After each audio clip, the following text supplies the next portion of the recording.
नमस्कार। आज आपण मूलभूत हक्काचा विचार करूया। आपण बघितलं की भारतीय राज्यघटनेच्या प्रकरण 3 मध्ये कलम 14 पासून ते 32 पर्यंत वेगवेगळ्या प्रकारचे अधिकार संबंधित जी तरतूद करण्यात आलेली आहे, या तरतुदीच्या संदर्भात आज आपण विचार करणार आहोत। त्यामध्ये आपण बघितलं की कलम 14 ते 18 मध्ये समानतेची तरतूद करण्यात आली आहे। 19 ते 22 पर्यंत स्वातंत्र्याचा अधिकार या संबंधीची तरतूद भारतीय संविधानात करण्यात आली। कलम 23 आणि 24 मध्ये पिळवणुकीविरुद्धच्या हक्काचा विचार केलेला आहे।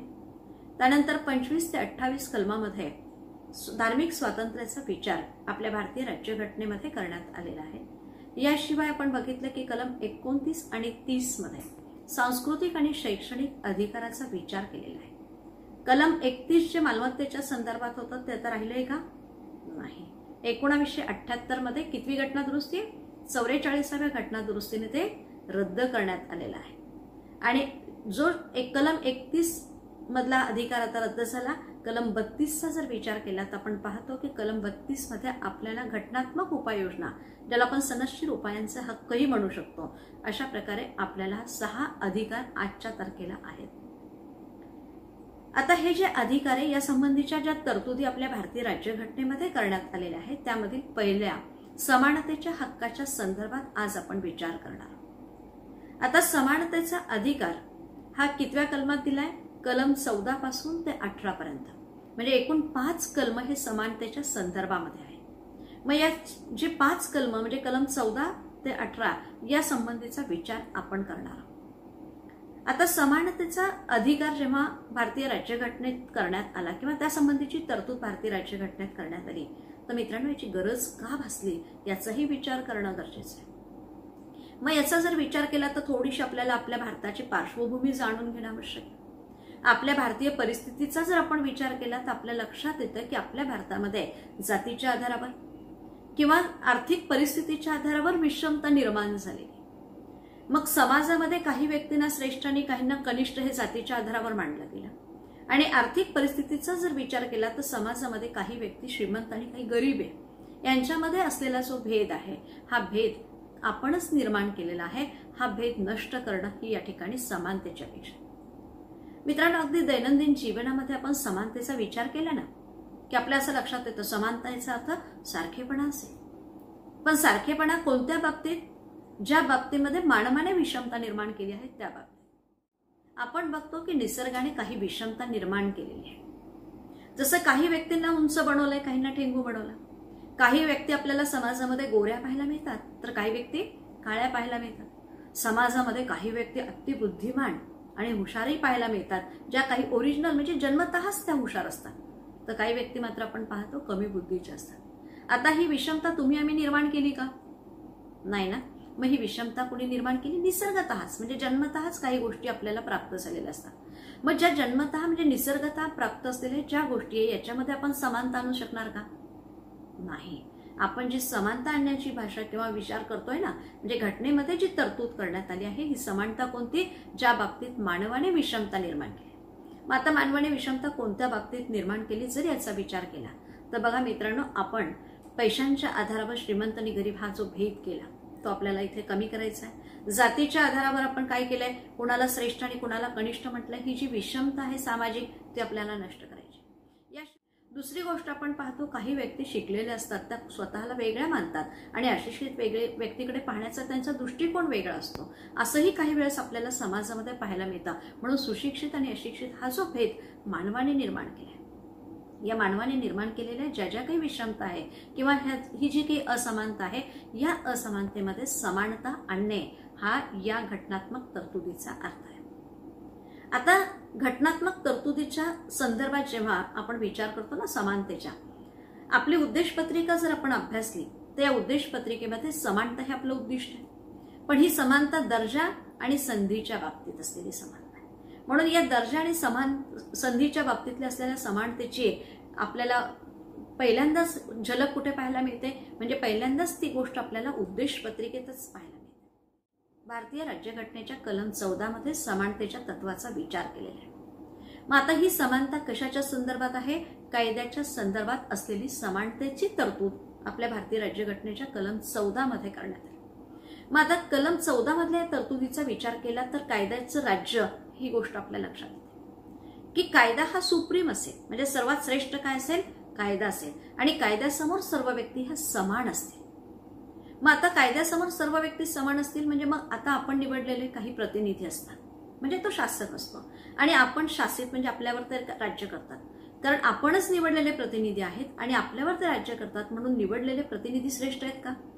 नाही, ते आपल्यामधलेच एक आहेत. कायद्यासमोर सर्व व्यक्ती ह्या समान असतील. तिथे एखादी व्यक्ती सर्वोच्च पदावर काम करते किंवा एखाद्या श्रेष्ठ पदावर ती काम करत असेल किंवा तिला वरचा दर्जा मिळाला, जसं उदाहरणार्थ एखादी पदावर बसलेली व्यक्ती राष्ट्रपती आहे किंवा पंतप्रधान असतील किंवा मुख्यमंत्री असेल किंवा त्यांचं मंत्रिमंडळ असेल किंवा राज्यपाल असतील, म्हणजे एखाद्या वरिष्ठ पदावर काम करणारी जर व्यक्ती असेल तर तिच्यासाठी वेगळा कायदा आणि सामान्य व्यक्तींसाठी वेगळा कायदा आहे का?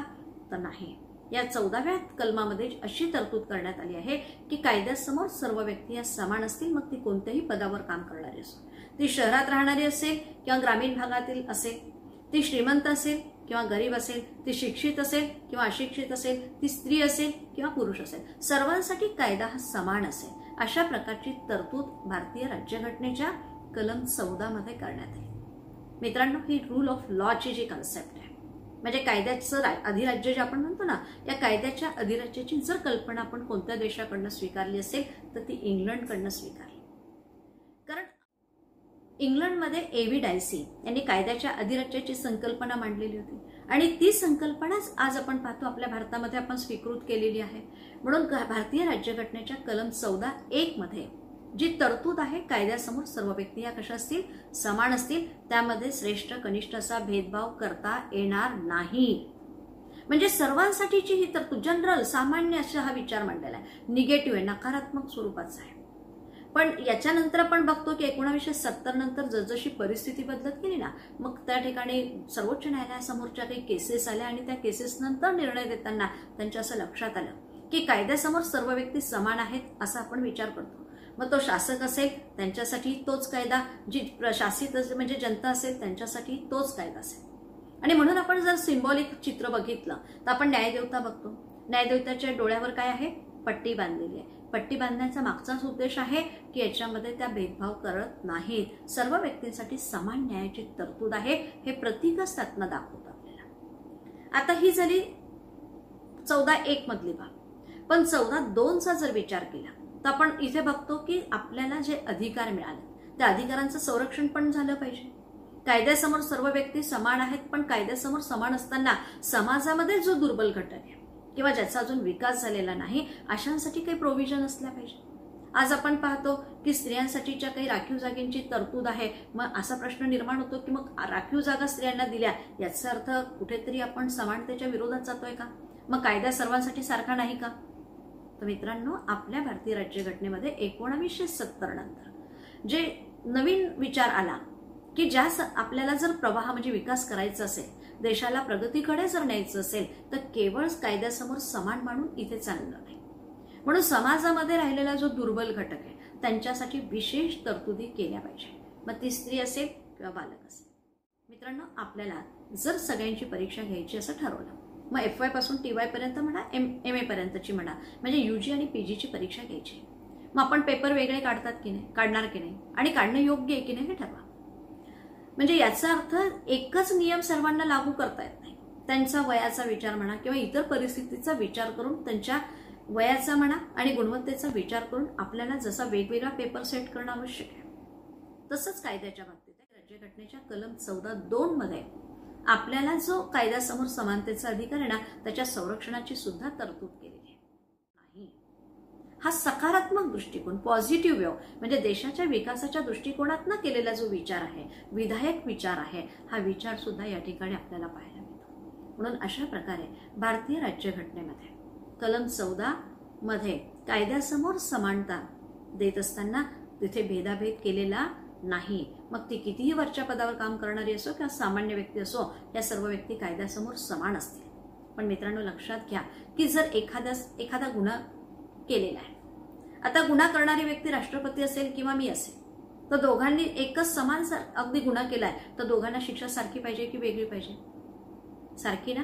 म्हणजे इथे कायद्यासमोर समानतेचं तत्व असल्यामुळे दोघांना सारखी शिक्षा होईल.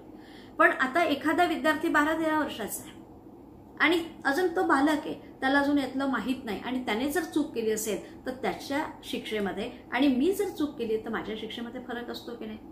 मग हा जो फरक केला गेला तो 14(2) नुसार केला गेला। अशा प्रकारे आपण पाहतो की जेव्हा जेव्हा परिस्थितीनुसार परिवर्तन आले, या परिवर्तनानुसार 1970 नंतर हा जो एक सकारात्मक दृष्टिकोन आपल्या भारतीय राज्यघटनेमध्ये स्वीकारण्यात आला, त्यानुसार आपण पाहतो 14 मध्ये समानतेचा विचार करण्यात आलेला आहे।